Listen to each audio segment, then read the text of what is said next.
मीठे मीठे ताली बजाकर राधा जी को बुलाएंगे।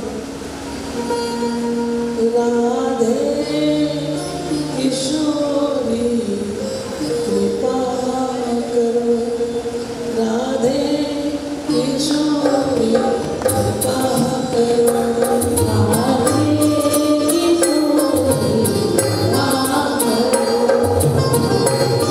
कृपा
आज हम देखते ही देखते षष्ठ दिवस में प्रवेश कर गया है।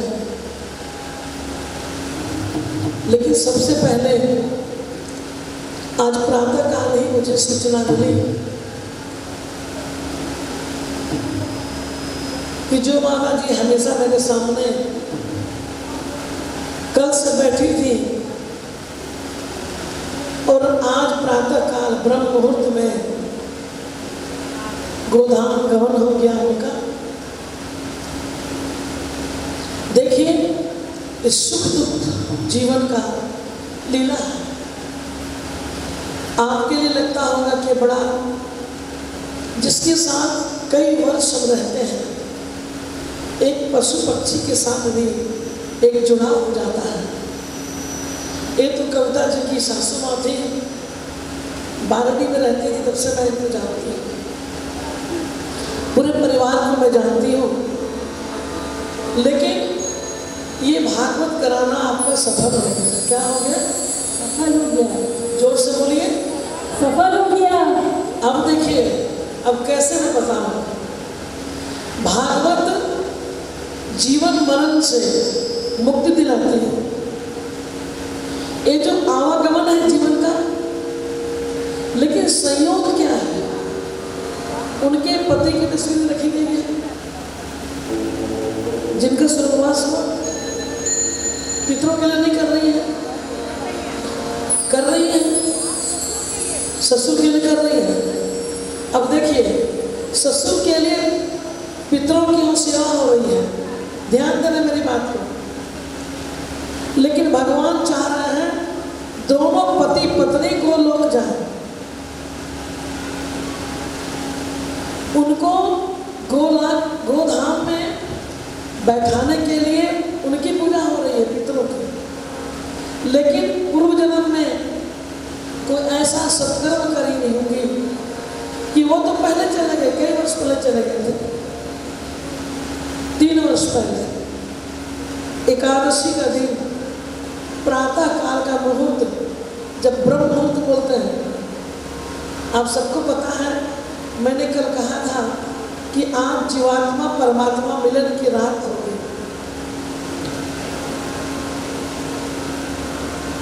है ना? तो बड़े भाग मानुष तन पावा, ये मनुष्य तन का मिलना सौभाग्य। एकादशी के दिन भागवत कथा सुनते सुनते इस दुनिया को छोड़ देना बिना कोई कष्ट का, इसी पिंड के लिए हम ये कर रहे हैं। मैं कल भी बताई, भागवत सुनने का मतलब है कि मृत्यु की तैयारी हम कैसे कर रहे हैं, ये पिंड जो है इसका कल्याण कैसे होता है। अब क्या है, जब घर में बच्चा जन्म लेता है तो सूतक लग जाता है, परसों का सूतक, और अभी मृत्यु हो गई है तो ये जातक लग गया। क्या लग गया है? जातक लग गया है। अब उनका पूजा उनके परिवार द्वारा होगा, लेकिन इनका पूजा अधूरा हो गया, ये भागवत अधूरा हो गया है। तो 43 दिन के बाद इनको फिर अपने सास ससुर को फिर कथा सुनानी पड़ेगी मुझसे, तब उनको वैकुंठ मिलेगा। क्या बोलना पड़ेगा? राधे राधे। यानी वैकुंठ में हमारे गोविंद का चरणों में गोधाम उनको प्राप्त होगा। तो बीच में रुकावट हो गई ना, अब इनको लग गया है पातक, तो इसके चलते क्या हो रहा है कि अब दोनों पति पत्नी को तस्वीर रखकर फिर कथा सुनानी पड़ेगी। कथा अधूरी हो गई, तब जाके दोनों गोधाम को प्राप्त होंगे। बोलिए वृंदावन बिहारी लाल की जय। अब ये 43 दिन के बाद करें, 43 महीना के बाद करें, चाहे जब भी करें, ये नियम है, ये उनको करना पड़ेगा। और कथा भी श्रवण उनको मुझसे ही करानी पड़ेगी कि कथा हमसे सुन रहे हैं, आधा अधूरे में चले गए हो तो कथा सुनना पड़ेगा। ये सूचना वहाँ पहुँचा देना आप लोग को। बाकी जाए विधि राखे राम आए विधि रही। ये मैं बार बार कर रही, यहाँ कोई छल बल अमीर गरीब की आवश्यकता नहीं है। ये श्रीमद् भागवत कथा अमृता, ये देवताओं को भी प्रारब्ध नहीं है, ये कथा वैकुंठ में नहीं है, देवता तरसते हैं, ये सिर्फ इस मृतलोक में ही सबको प्राप्त हो सकता है। जो कल तक कथा हमारे सामने बैठ के सुनती थी, इसीलिए कहते हैं कि जीवन अनमोल है, जो इच्छा करता है तुरंत करवाओ, पल का क्या भरोसा है?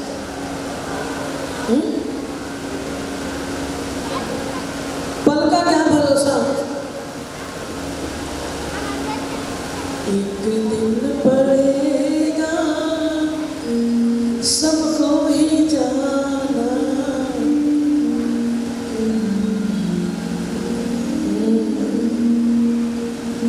हेलो,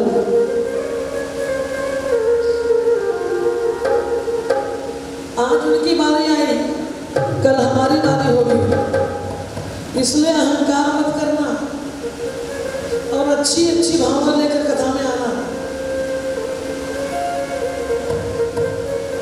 और भागवत जी से यही कहना, दिल खोल के सेवा करो, उदास मत होना, आपका कथा करना सार्थक हो गया।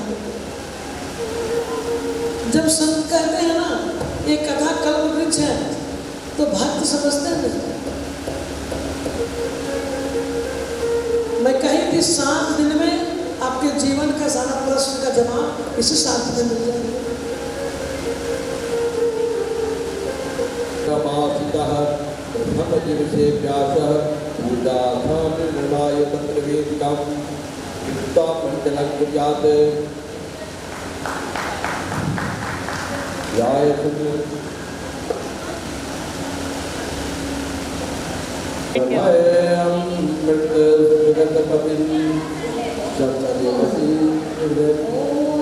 व्यासाय विष्णुरूपाय व्यासरूपाय विष्णवे नमो ब्रह्मनिधे वसिष्ठाय नमः वसिष्ठाय नमः नमोस्तु व्यास विशालबुद्धे पुल्लारविन्दाय पत्रि येन त्वभारतैर्पूर्णम्।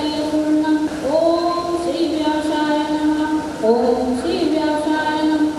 नमो ब्राह्मण देवाय गो ब्राह्मण हिताय च जगद्पिताय कृष्णाय गोविन्दाय नमो नमः। गोविन्दाय नमो नमः। सच्चिदानन्द रूपाय विश्वोत्पत्तिहेतवे तापत्राय विनाशाय श्रीकृष्णाय वयं नमः। श्रीकृष्णाय वयं नमः। ओम व्यासाय विष्णुरूपाय व्यासरूपाय विष्णवे नमो ब्रह्मनिधे वसिष्ठाय नमो नमः। पुल्लारविन्दाय पत्रेत त्वभारतैर्पूर्णं प्रज्वालितं ज्ञानमयं प्रदीपम्। ॐ श्री व्यासाय नमः। ॐ व्यासाय नमः। ॐ श्री व्यासाय नमः।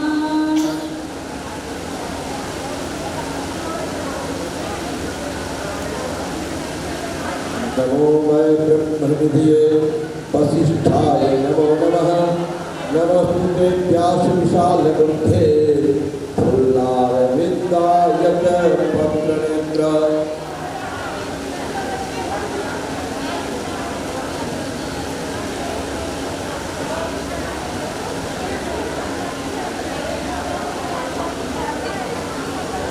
श्री व्यासाय नमो नमः। ओम व्यासाय नमो नमः। व्यासाय नमो नमः।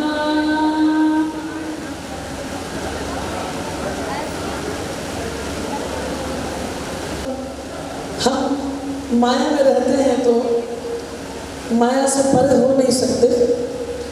तो आज प्रभु जानते हैं कि सबका मन विकल है अंदर से, लेकिन उनका ज्ञान छूट नहीं सकता।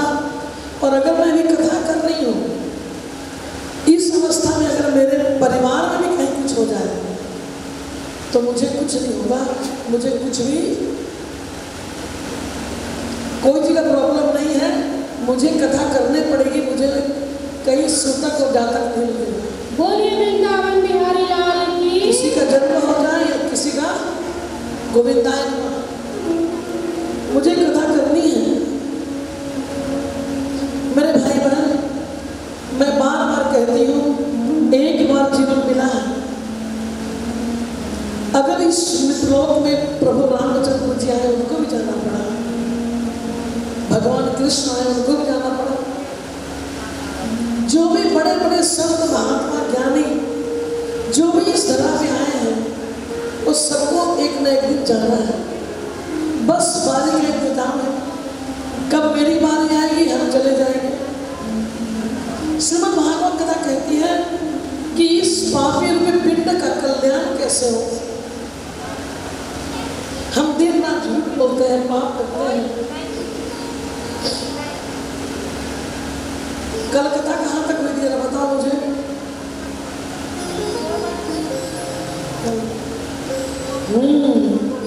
देखिए क्या नाम है आपका? पूनम की पहले बोली कल गोवर्धन पूजा हुई। बोली गोवर्धन भगवान की प्रकृति की रक्षा का संदेश भगवान ने दिया। किसकी रक्षा कर दिया? प्रकृति की रक्षा कर दिया।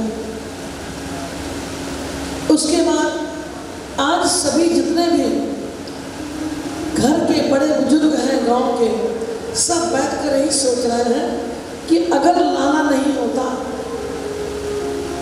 तो हम तो इंद्र की पूजा करते रहते, माया में फंसे रहते। तो ये छोटा बालक हमें बताया कि नहीं, हम पर्वतों की पूजा करें, हम प्रकृति की पूजा करें। इसमें जरूर कुछ बात है। सब बैठ के बात कर रहे थे, तभी कन्हैया वहां आ गए। 7 वर्ष के छोटे हैं, कहीं आप लोग जो वार्तालाप कर रहे हैं उसका मूल बताइए, आप क्या बात कर रहे हैं? चिंता लगी रहती है, बकासुर, अदासुर, पूतना, कितने कितने अद्भुत घटनाएं घटी, लेकिन तुम कहीं ना कहीं सबको बचा लिए। कहीं गौ माता को बचा लिए, कहीं पक्षियों को बचा लिए, कहीं ग्वाल बालों को बचा लिए। तो कौन हो? तब आज कन्हैया कहते हैं कि आप लोगों को गोकुल में डर लग रहा है तो ऐसा करें कि पास में ही एक वृंदावन गांव है, वहां जमुना जी कलकल करती बहती है, सुंदर सुंदर लता पताएं, मोर पक्षी, सुशोभित प्रकृति है। क्यों ना वृंदावन में चले जाए? ये तो बहुत अच्छी बात है। वैसे भी बरसात के बाद कौन सा महीना आता है?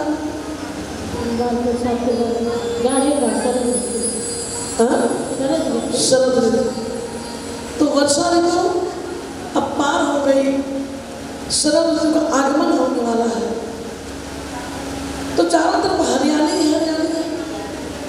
आप देखते हो कि वर्षा में ना, जब वर्षा आती है तो सूखे जगह में भी हरियाली छा जाती है। जहाँ तहाँ पेड़ पौधे बेवजह भी थोड़ी सी मिट्टी में भी बढ़ जाते हैं।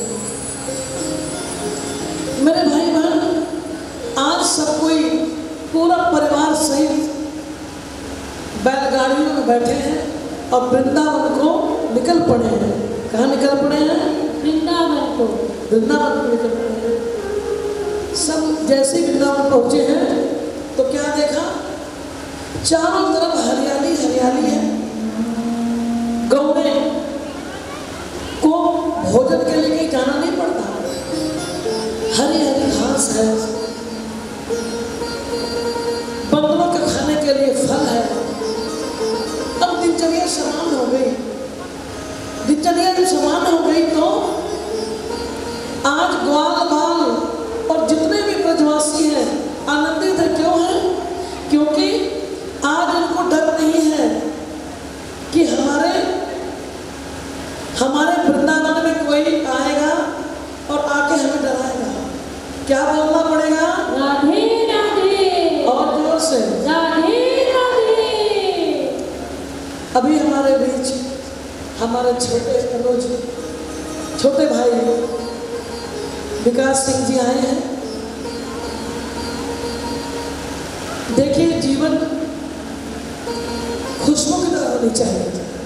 आप, तुम्हें बता दूं, इनसे पहली बार मेरी मुलाकात हो रही है।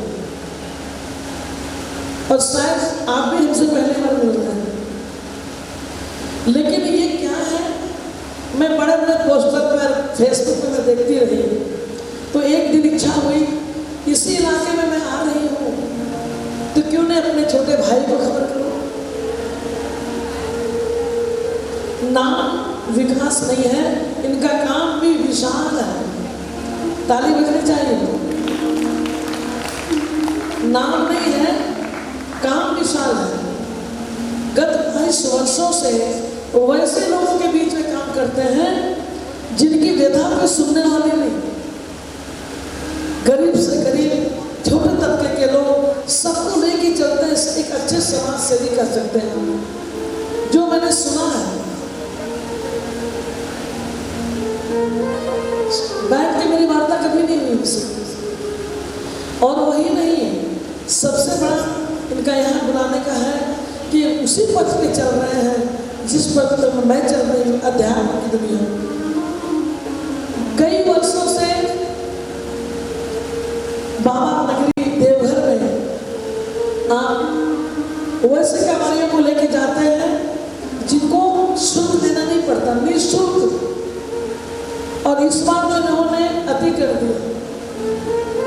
1000 माता बहनों को लेकर गाजे बाजे बजाने वाले, गाने वाले, झांकी वाले, सब कोई को लेकर करीब 10 बस गया ग्राम विकास। 10 बस गई थी। 18 क्या बोलना पड़ेगा? राधे राधे। 18 बस में। और मैं व्यस्तता के बावजूद भी मैं इनका प्रकल्प देखती रही। इतना सुंदर आयोजन, भोजन का प्रबंध, रहने का प्रबंध, फोल्डी खटिया में माताएं सो रही हैं, जैसे लग रहा था शब्द नहीं मुझे इनके बारे में बोलने के लिए। तो कोई एक व्यक्ति अगर इस तरह का अच्छा कार्य करता है तो मुझे लगता है कि गर्व की बात है। कोई एक आगे बढ़ता है, कारण उसके पीछे चलता है। इतना सुंदर कार्य कर रहे हैं। जो भी इनके पास पहुंच जाता है उसकी कोई भी आवश्यकता को ये बड़ी सरलता से, सहजता से पूरी करते हैं। आने के बाद काफी थकान थी इनको और इतना हुजूम, इतनी जोर शोर, लंबी कायनात से यहाँ से ढोल बजेगा निकले थे। मेरे कार्यक्रम का वरना मैं ऐसे ही चली जाती बिना बुलाए, क्योंकि देखना अच्छे काम में बुलाने की आवश्यकता नहीं होती, खबर बन जानी चाहिए। भैया बीमार थे, अस्वस्थ थे, 8-10 दिन बाहर थे, सबका ख्याल किया। और जब मैंने कहा तो कहा दीदी मैं जरूर आऊँगा। प्रातः ही इन्होंने कहा कि आज मैं आऊँगा। मैंने कहा थोड़ी कथा देर से आज प्रारंभ होगी, मैंने यहाँ की सूचना जरूर दी, लेकिन आप आए, बहुत अच्छा लगा। लेके आइए।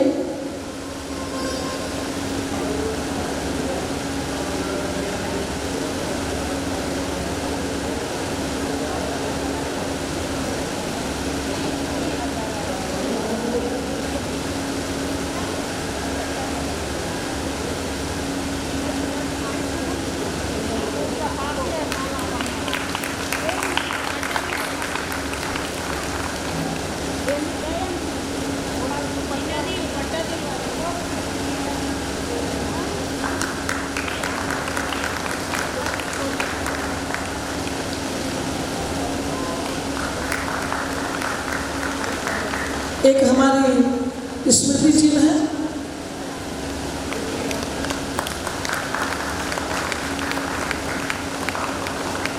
मैं चाहूंगी आप 2 शब्द जरूर बोले, मुझे अच्छा लगेगा। जय श्री कृष्ण। बड़ी बहन जो कथावाचक है, इसलिए गोपी भाव रखा है। आज कन्हैया ने बंसी बजाई है। कदम के पेड़, यमुना जी के तीर, और बंसी बजाकर कन्हैया ने एक मीठी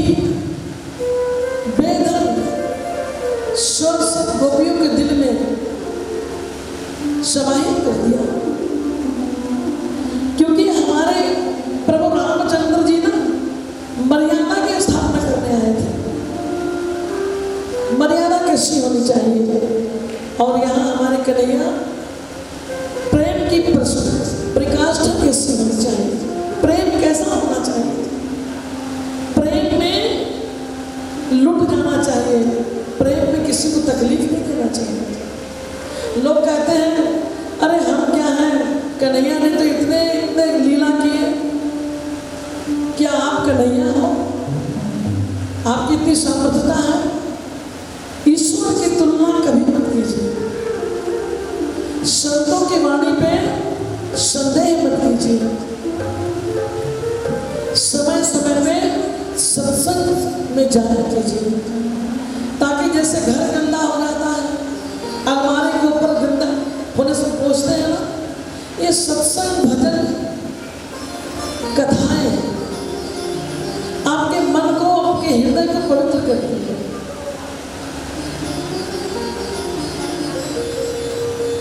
अभी सुना ना कि कुछ ना जाएगा माल खजाना, एक दिन जाना है सबको यहाँ से। कल तक जो माता जी हमारे सामने यहाँ कुर्सी में लेके बैठे रहती थी, हटती नहीं थी सामने से। अच्छा देखो, मंदिर में कहीं जाओ, भगवान के पास जाओ ना तो सीधा बैठो। कैसे बैठो? सीधा। उसके समक्ष बैठो, क्योंकि भगवान के सामने धर्म है। क्या है? धर्म है। और पीछे पाप है, अधर्म है। कितने लोगों देखिए माताएं क्या करती है ना, मंदिर में कोई घेरा लगाती घूमती है, अगर कोई एक दिन जाकर पीछे दीवार की तरफ सर को झुका लिया तो सब वही काम करती है। मंदिर के पीछे अधर्म का निवास है, इसलिए मंदिर के पीछे कभी सर को मत झुकाइए। और कहीं मंदिर में जाए, कथा में जाए, आगे बैठिए, आगे से जो उनका प्रकाश आप तक पहुंच रहा है। इसलिए कहीं जाए सामने बैठे, माता हमेशा सामने बैठती थी। क्या बोलना पड़ेगा? राधे राधे। और जोर से राधे राधे। तो इस मृतलोक में भी हम एक कथा को श्रवण कर सकते हैं।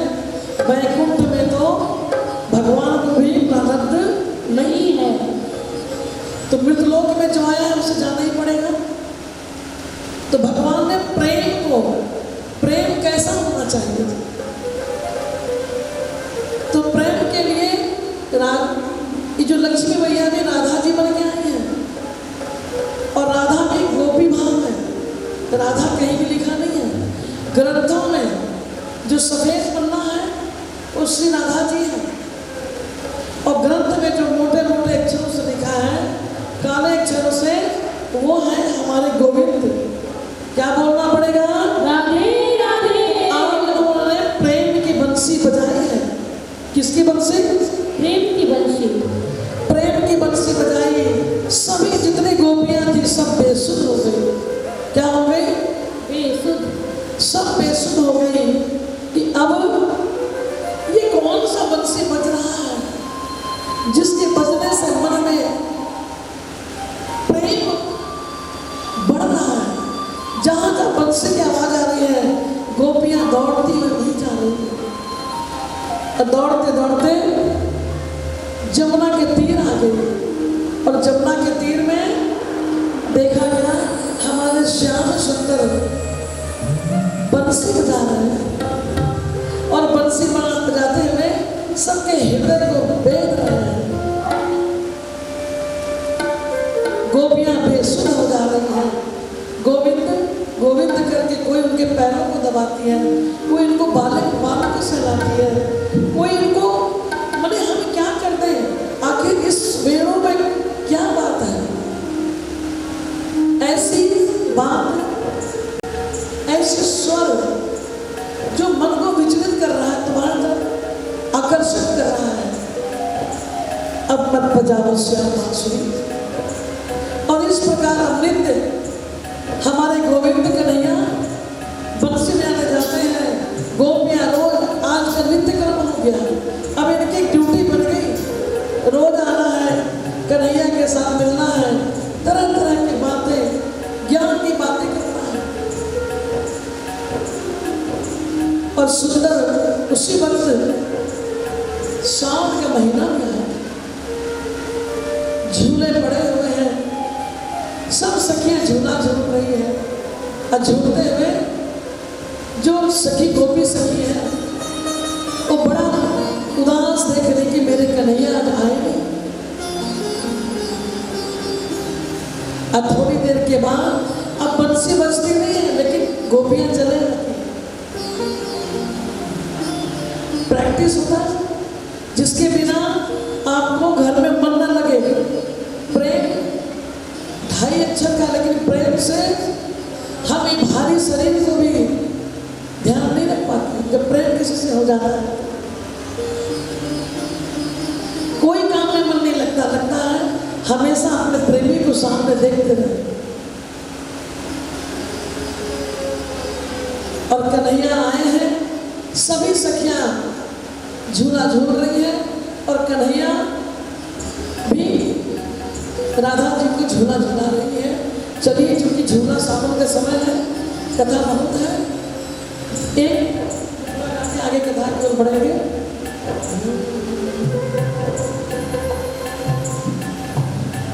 सुन बरसाने वाली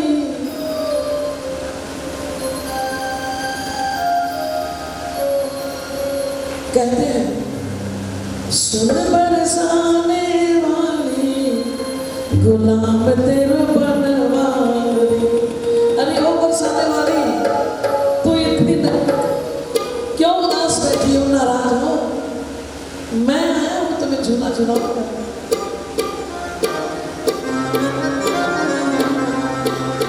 सुन बरसाने वाली गुलाम तेरो बनवारी, सुन बरसाने वाली गुलाम तेरो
मैं बोली कम से कम एक दिन में 6 घंटा मिलना चाहिए,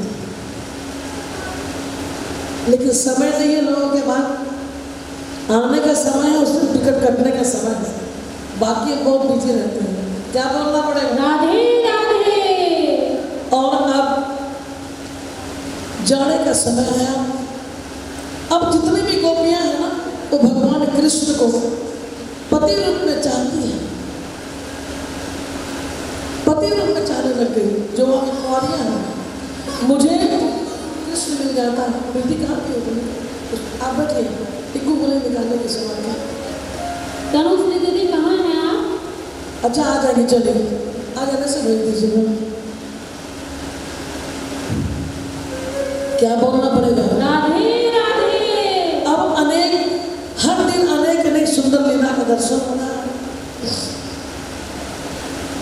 और आज गोपिया की सभी का ऐसा हालत हो गया है कि अब कृष्ण के बिना जिया नहीं जा रहा है।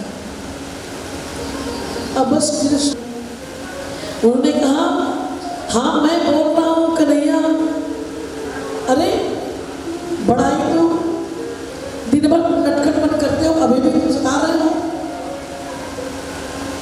यहाँ क्यों आए हो? मैं ये कह रहा हूँ कि जल में स्नान कर रहे हो नग्न रूप में, बोली कोई थोड़ी देख रहा है, हम तो सिर्फ महिलाएं बैठे हैं। कन्हैया ने कहा कि भगवान तो है, वो तो देख रहा, सर्वत्र है। गोपियां कहती हैं अरे हम तो जल के नीचे हैं, हम तो सिर्फ हमारा मुखड़ा दिख रहा है, वस्त्र दे दो। कन्हैया ने कहा पहले ये बताओ कि ये तुम क्यों कर रहे हो, क्या करना है? गोपियां थक गई। बड़ा सुंदर प्रसंग है, विस्तार से। अंत में गोपियां बोली कि अगर तुम जिद कर रहे हो, क्यों कर रहे हो, तो हम आपको पति के रूप में पाने के लिए माँ कात्यायनी की पूजा करते हैं। सुबह सुबह ब्रह्म में स्नान करते हैं और वहीं पे बालू से हम माँ कात्यायनी का रूप देते हैं और कहते हैं हे माँ, मुझे कृष्ण को पति के रूप में दे दो। कन्हैया बोलते जब पति रूप में है तो शर्माना क्या है, बात निकलो, मैं तुम्हारा पति हूँ। अच्छा देखो, कोई कहते हैं चीन कपड़ा चुराता है। अच्छा 7 वर्ष के बालक को स्त्री पुरुष का ज्ञान होता है क्या? इसीलिए हर कोई को अपने बच्चों को बताइए कृष्ण क्या है, उन्होंने लीला ऐसे क्यों की, राम क्या है, उन्होंने ऐसी लीला क्यों किया कर। ये सब आप बताएंगे नहीं तो कौन बताएंगे? अरे कन्हैया तो कपड़े चुराते थे। हर लीला में संदेश छिपा है। प्रभु ने कहा डुबकी लगा के देखो, और जैसे डुबकी लगाई अंदर में कन्हैया जल के अंदर में कदम पेड़ में बैठे हैं। क्या बोलना पड़ेगा? राधे राधे। गोपियां हड़बड़ा के अपने सब को बाहर निकाली। अरे कन्हैया तू ऊपर है, मैं नीचे कैसे आ गया? मैं परब्रह्म हूँ, मैं सर्वत्र हर जगह रहता हूँ। इसी तो कह रहा हूँ जब मैं तुम्हारा हूँ तुम हमारी हो, तो कपड़े आके बाहर ले जाओ, लेकिन आज के बाद जल में नग्न स्नान मत करना, वहां भी वरुण देवता का निवास होता है। गोपियां अपने गुप्तानों को ढकती हुई आई है और वस्त्र ली है। तब भगवान ने इस लीला से ये संदेश दिया, बोलिए वृंदावन बिहारी लाल की जय, राधा रानी सरकार की जय, जय जय श्री राधे। अच्छा उसके बाद जितनी गोपियां थी उन्होंने भी वर मांगे कृष्ण से। अब कृष्ण की बात को गोपियां जब समझ गई तो बोले कि ठीक है, मैं बाहर तो आ रहा हूं, मैं बाहर लेने आ रही हूं अपने वस्त्र, लेकिन मैं जो कहूँ कि कहना तुम्हें मानना पड़ेगा। क्या तुम पति के रूप में मुझे मिलोगे? भगवान ने कहा शरद पूर्णिमा की रात, जिस दिन पूरा सफेद होता ना, जहाँ शरद पूर्णिमा, उस रात को हम सभी जितनी गोपियां हैं सबको मैं मिलूंगा पति रूप में। और दिया अब जितनी गोपियां थी ना, नाचते झूमते अपने अपने घर को आई। अब तो शरद पूर्णिमा की रात का इंतजार है, क्योंकि वो शरद पूर्णिमा जब आएगी कि उस समय पति के रूप में मिल जाएंगे। और आज वो दिन भी आ गया। अब जितनी गोपियां हैं ना, वो तैयारी कर रही हैं, लेकिन इतनी देखिए अधिक खुशी होता है ना, तो भी हमसे गलतियां होती हैं। अब जो काजल लगाना है आंखों में, तो होठों में लगा लिया है, नाक की नथिया कानों में पहन लिया है, सब उल्टा पुल्टा। इतना बेचैन है, बस उस रात्रि का इंतजार। किस रात्रि का? शरद पूर्णिमा की रात्रि को। आज वो दिन आ गया। गोपियां अपने अपने घर में भोजन प्रसाद बनाई और महाराज के लिए निकलना है। सब सोलह श्रृंगार की लहंगे, चुन्नी, जेवरात, गजरे, इत्र सब लगाए और महाराज का उस समय आ गया। सबके पति सोच रहे हैं कहाँ जा रही है सबकी पत्नियां। अच्छा, इस महाराज में पुरुष निषेध है, पुरुष नहीं प्रवेश नहीं कर सकता। अब कैलाश से भगवान शिव देख रहे थे। क्या देख रहे थे? कि सब लोग जा रहे हैं महाराज में, जो भी जा रहे हैं वो गोपी भाव लेके जा रहे हैं, गोपी बन के जा रहे हैं। तो मैया पार्वती को कहा है कि पार्वती मुझे भी नारी बना दो, मैं भी गोपी में महाराज में जाऊंगा कन्हैया के साथ।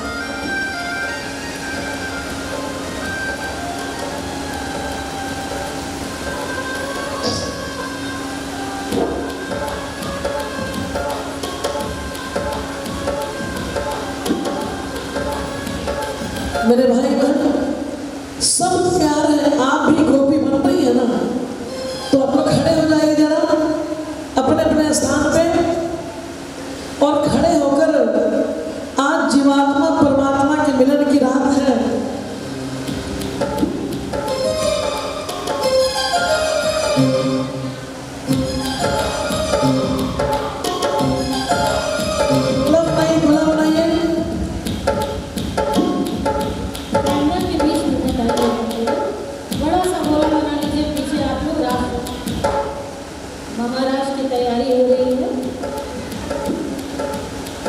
हमारे भोले भंडारी भी नारी रूप लेकर महाराज में प्रवेश करेंगे और उसका आनंद हम सभी उठाएंगे। आप सभी गोल घेरा बना लीजिए, बड़ा सा गोल घेरा बना लीजिए और महाराज का आनंद लेंगे। अब कन्हैया तो आज सुंदर सुनहरे वस्त्र पहने हैं। जैसे कला बनाए तो एक चेयर रख दीजिए और हम लोग गोल गोल घूमेंगे और देखिए मन में भावना क्या रखेंगे।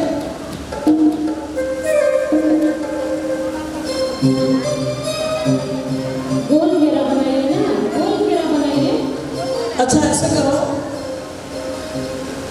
गोल समझते से गोला, चलिए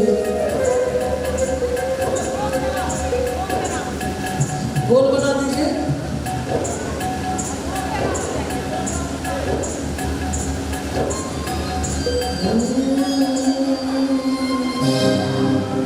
दो लाइन बना लीजिए। अब महाराज शुरू हुआ, महाराज शुरू हुआ है।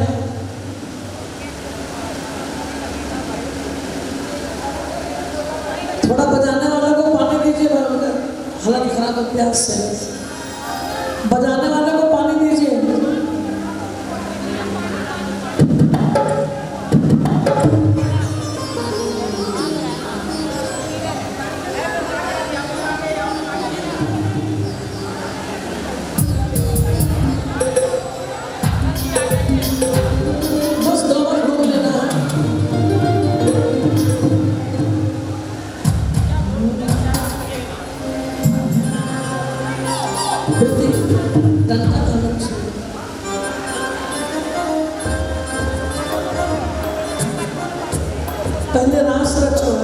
के बाद